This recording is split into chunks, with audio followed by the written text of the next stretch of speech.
Hello everyone, welcome to Chelsea Sport Focus. But before we dive in, make sure to subscribe so you never miss a moment of breaking news. Let's get started. Chelsea face FIFA loan limit headache with just 2 international spots left. Big calls loom for Marresca and Bluco. At first glance, Chelsea's aggressive transfer policy seems to be running like a well-oiled machine under the Clearlake capital Todd Boehly regime. With over £1 billion spent on signings since the takeover and an extensive scouting network tapping into young talent from around the globe, the club's aim is clear: build a dynasty with a sustainable future. But deep beneath the surface lies a new challenge that could soon derail part of Chelsea's youth development strategy and complicate the final moves of the summer: FIFA's international loan rules. Chelsea have now reached a critical threshold. With just 2 international loan slots remaining, thanks to strict FIFA regulations limiting clubs to 6 international outbound loans at a time, the Blues must tread carefully as the window nears its close. And it's not just a logistical headache, it threatens to hinder the progression of several highly rated youth prospects, force rush sales, or even lead to wasted wages on squad players who can't be moved. The Strasbourg conveyor belt. Over the past year, Chelsea have deepened their partnership with French club RC Strasbourg Alsace, acquired through Blue Echo's multi-club model. What was initially seen as a pathway to develop talent abroad has now evolved into a key tool for Chelsea's global project, especially for players not quite ready for Premier League intensity.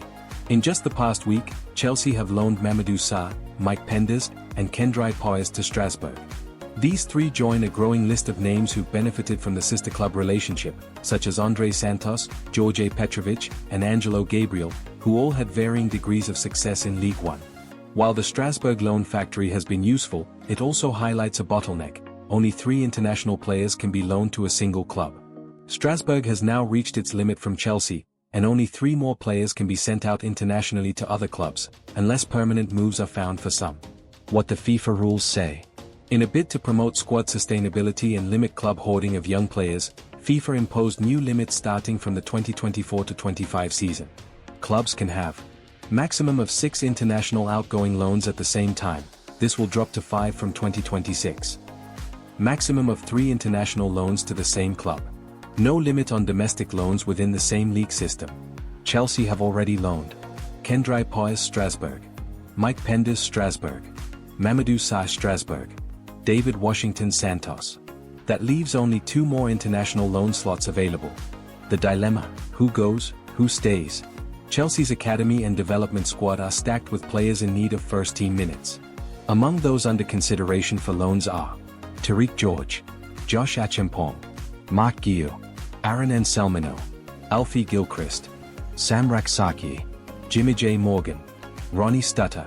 But with only 2 remaining international loan slots, the club must now prioritize who will benefit most, and that means some may have to settle for domestic loans or stay put and risk stagnation.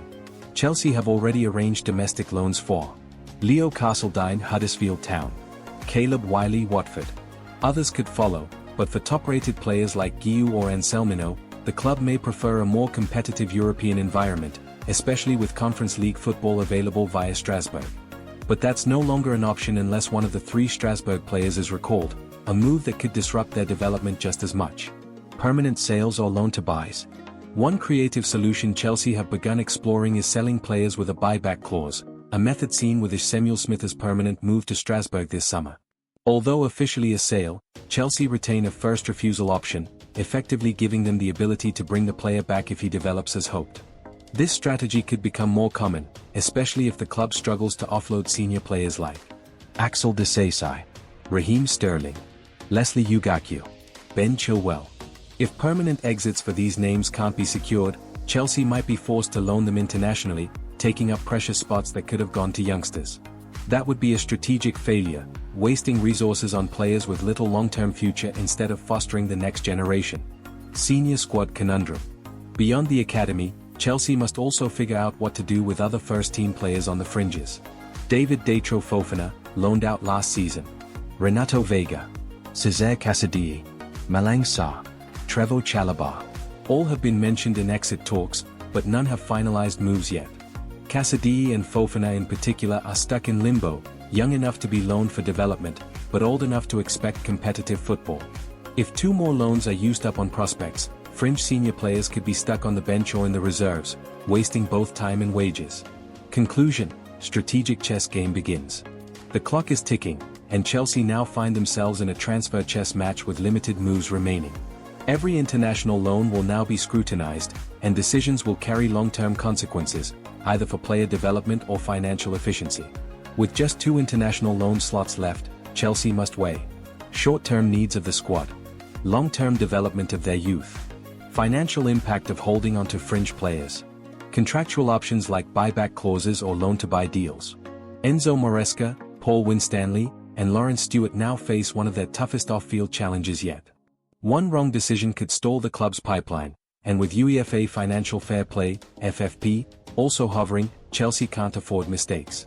The bold spending era may not be over, but under FIFA's new rules, it will be how Chelsea manage exits that defines their future, not how much they spend bringing players in.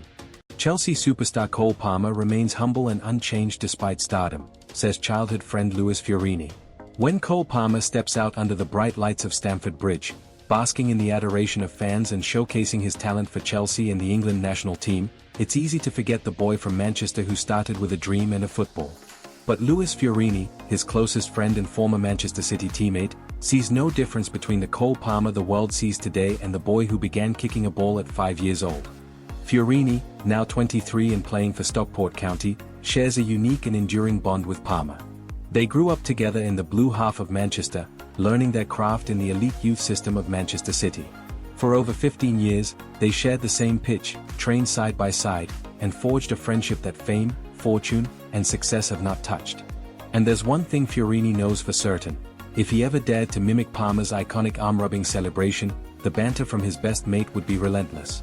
"I wouldn't do it," Fiorini laughs. "I can imagine the messages I'd get if I did. It's not for me, that one."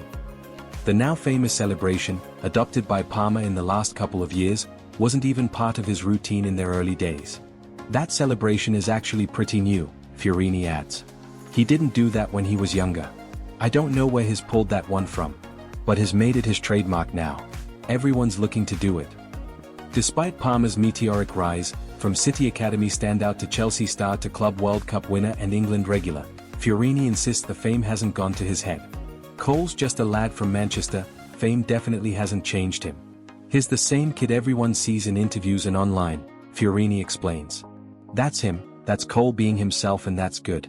Some people change when they get to that level, but it's credit to him that he's not done that."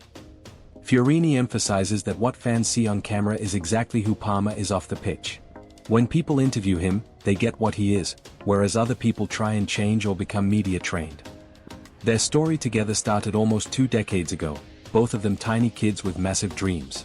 "Cole and I played at City together from being 5 or 6 years old right the way until I left last summer. So we were together for 15 or 16 years and played in midfield together," Fiorini reflects fondly. "We've been close all that time." While Palmer's career took a glittering path, from City's first team to becoming one of Chelsea's brightest talents and starring for England, Fiorini has faced a rockier road. His summer wasn't spent in the glamorous venues of international football, but rather preparing to leave his mark at Stockport County in League One. After moving from Manchester City to Stockport last year, Fiorini faced an immediate setback. "I tried to approach this pre-season as if I'd moved to a new club, seeing myself as a new signing," he says. "I got injured early on, which put me a step back from the get-go. Coming to a new club and being off the pitch straight away was harder to settle in." Loan spells like the one at Dundee United didn't go to plan, but Fiorini is optimistic that this season could be his turning point. League One is as physically tough as you get. "Some weeks the ball's up in the air constantly," he explains. "We want to get it on the floor, but there are times where you have to stand up to more physical stuff." As Stockport opened their campaign with a derby against Bolton, Fiorini was determined to make a statement. "Today is a big one. The first game's always interesting as you don't know what you're going to get, but it's a derby and we want to put a marker down." Despite being on different trajectories, Fiorini and Palmer's paths are forever intertwined. One is dazzling the Premier League while the other is grinding in the Football League, but both remain grounded, determined, and connected by a bond stronger than football. Fiorini may not rub his arms in celebration, but he carries with him a reminder of where he came from, just like Palmer. And maybe that's what makes Cole's rise so special. Because even as the lights shine brighter and the trophies pile up, the boy from Manchester never forgot who he was, or the people who believed in him first.